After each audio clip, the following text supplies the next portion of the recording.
சிரமாலை சூடியாடியே மேல்மலையனூரில் சிறி விளையாடும் காளியே அம்மம்மா சிவனுடன் ஆடும் நாயகி அங்காள தேவி சிம்மரரை ஏறும் சூழினி தாயே சிவனுடன் ஆடும் நாயகி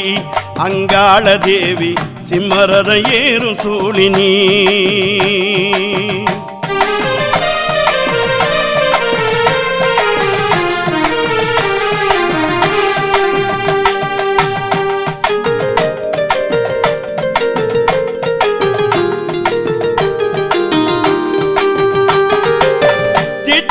கையினிலே சிரமாலை கழுத்தினிலே திரிசூலை ஏந்தி வர அங்காளம்மா